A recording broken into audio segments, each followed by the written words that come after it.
des innovations contre des, voilà, décidément, des innovations, que la radio c'est un métier, des innovations contre les cambriolages pendant l'été avec Anthony Morel. Bonjour Anthony. Bonjour Jean-Jacques. Robots, drones et caméras. Ouais, l'arsenal technologique. C'est-à-dire qu'on s'équipe de robots, de drones et de caméras. Oui, là, c'est ça. Là, on est peinard. Ah bah là, vous êtes tranquille, vous pouvez partir, l'esprit serein, c'est ça l'intérêt. Alors les caméras, ça existe déjà depuis plusieurs années. Un robot veille. Oui, exactement. Alors vous avez, en fait, on commence par les caméras. Les caméras, c'est le plus simple. Les petites caméras intelligentes qui sont, alors comme celles que je vous ai apportées, il y a plein de modèles qui existent, des modèles assez discrets qu'on va placer dans son salon, qui sont reliés à une application sur son téléphone et qui vont détecter tout ce qui se passe à l'intérieur de la maison. Et vous, via une application, vous êtes à l'autre bout de la France, bah, vous pouvez regarder ce qui se passe de manière très précise. Vous allez avoir une alerte si vous avez un intrus qui entre à la maison. Le risque, c'est de passer l'été à regarder son téléphone. Parce que normalement, tu le fais pas toute la journée. Anaïs a raison. Non, parce que vous allez seulement regarder si vous avez une alerte. Et si vous recevez une alerte, c'est qu'il y a quelqu'un qui est rentré chez vous. Donc a priori, c'est pas tous les jours non plus. Il faut espérer en tout cas. Alors vous avez des modèles quand même qui ne se déclenchent pas trop facilement ces caméras. Normalement, non. Parce que un oiseau par hasard se retrouve dans la maison et déclenche l'alarme. Elles sont capables de faire la différence. Elles sont même capables, pour certains modèles équipés de reconnaissance faciale, de faire la différence entre les personnes qui sont autorisées. Par exemple, la voisine, vous lui avez demandé de venir arroser les plantes. Bon bah elle, c'est bon, il y a pas de problème. Elle va pas déclencher quoi que ce soit.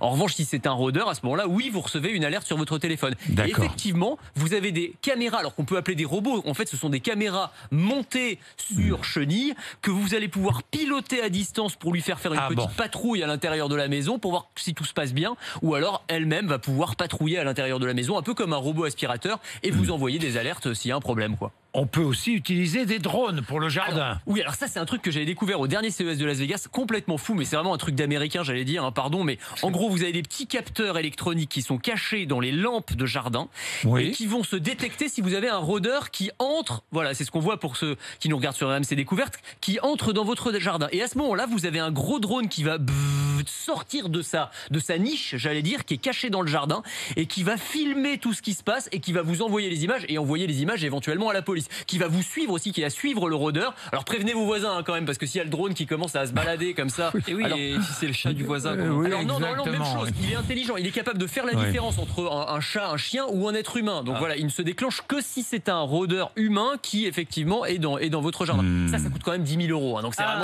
D'accord.